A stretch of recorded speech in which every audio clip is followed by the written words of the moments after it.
My name is Grigory Piekarski. I am one of the owners of Vesta Preferred. It is a firm here in Chicago, and I run the Vesta team. I'm the lead broker for that, and that is a top 5 team in sales in all of Chicago. Today we're going to talk about how to get started in real estate and the 3 steps you need to take to do so.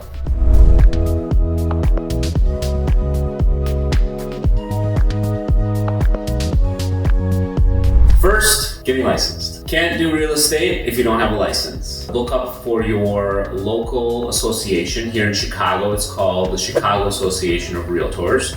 And they offer fantastic classes on how to become a broker. That's really important. You have to look for your local requirements because every single state is different across the board in a lot of things in real estate, but also for licensing. When you are in the class, they kind of go over everything like understanding how to calculate acreage and farms, right? I sell Chicago downtown properties and the surrounding areas. But hey, listen, you gotta know all that information to make you a well-rounded broker. You have a few different options.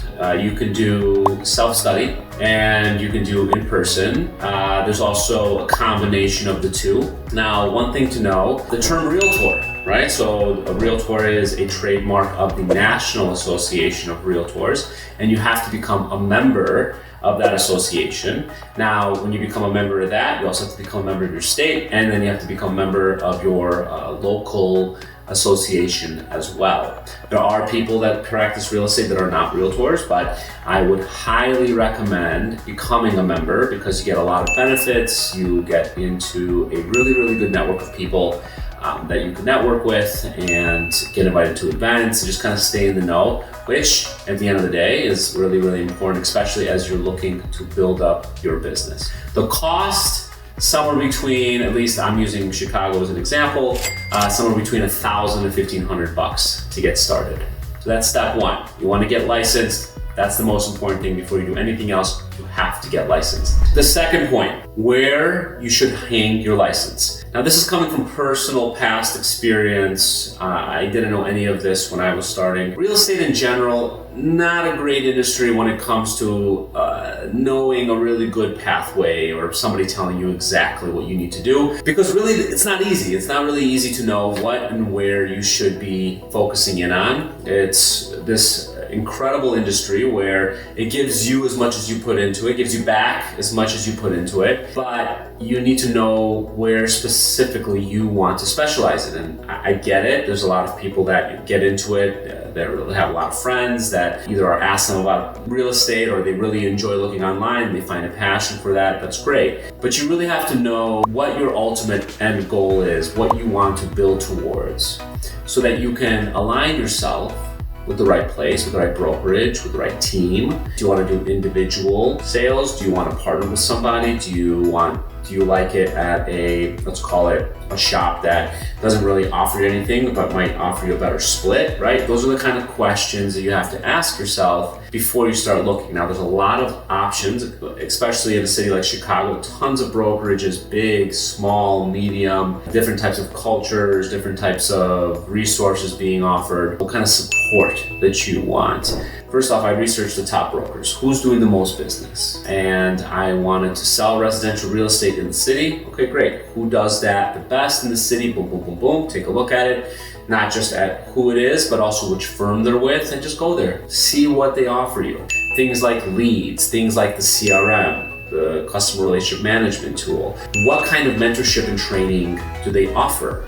Right? Because a lot of people, they come into these big brokerages that come in and they expect that everybody will be hands out and arms wide open for any and all questions and inquiries, and that's not usually the case. Real estate can sometimes feel like you're on a bit of an island, and that's not a great place to be, especially when you're starting a new, fresh career. You want to have the resources and network. You just want to have the ability to be able to ask colleagues questions in the beginning. It's just natural. You're going to need that. So make sure that wherever you go, it's going to give you the type of support that you're going to need to grow.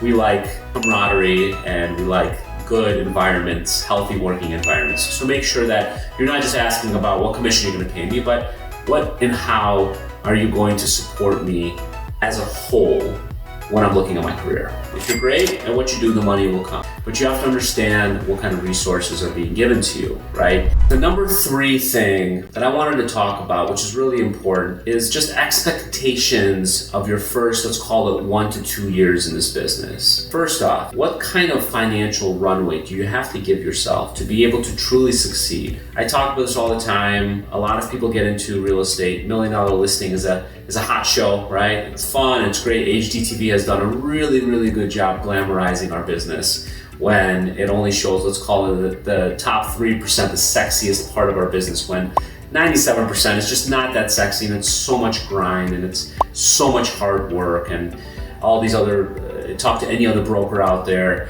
that's successful, 97% of our hard work, grit, effort, energy is just, it's not understood, it's not respected, it's not given the right amount of weight as it should. So a lot of people have this image of, I'm just gonna sell a few $1 million properties, boom, I'm gonna make a ton of money, and then I'm gonna go buy myself a Porsche and drive it around.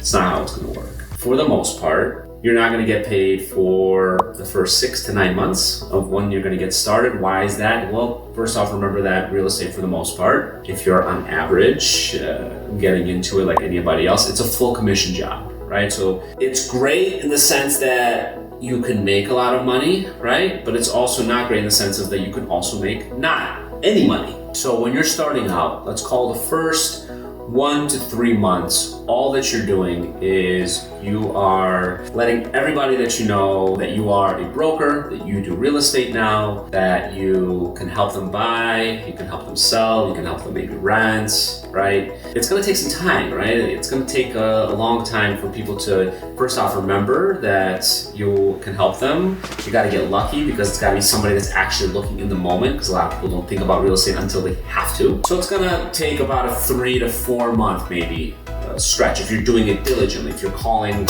people every single day, you're doing things. What I did was I contacted all the, it's called 3,000 people on Facebook individually. Hey, I'm doing real estate in Chicago. If you know anybody out there, please let me know, right? Just constantly just blasting yourself out there so that people just can remember you, that you can do real estate. Once you get your first person and you are showing them homes and whatnot, it's gonna be about a 1 to 2 month process, right? From the initial conversation till you find them a property. So from the start, that's already about, let's call it 5, maybe 6 months until you are actually under contract. Now, you don't get paid in real estate until you get a successful transaction, and that's another 2 months. So if you're 6 months before you get your first contract, then that's another 2 months, that's 8 months, 9 months, 10 months until you get your first paycheck. And if it's not a big deal, right, it might not be a ton of money. So what you want to do to give yourself the best chance of success is you want to have about 6 to 12 months of fixed income saved so that you can give yourself a real chance to make it in this business. What is fixed income, right? Those are the things that you have to pay for. Home, right? You have to have a roof over your head. Food, you gotta eat. Anything else, car payment, insurance, licensing fees, all of those things. So just to make it easy, let's assume that all of that combined every single month is $2,000, which is a low estimate for most. You're looking about $12,000 to $24,000 you need to save so that you can give yourself enough cushion, so you give yourself enough of that runway to be able to succeed in this business. This is extremely important to know. There's a lot of people, a lot of great people that have tried to get into this business, and they had the best intentions to do so, but they just didn't have that savings, so they got themselves out before they were even able to give themselves a real chance. So make sure that you have that money saved, you have the right mindset, and you do those things that get you those clients. You are contacting people every single day, and you're working every single day to really broadcast to your network that you are now in real estate, you're open for business, and you're gonna help them make one of the biggest, most important financial decisions that they're ever gonna make in their entire life. So that is my 3 steps on how to successfully plan and get into real estate.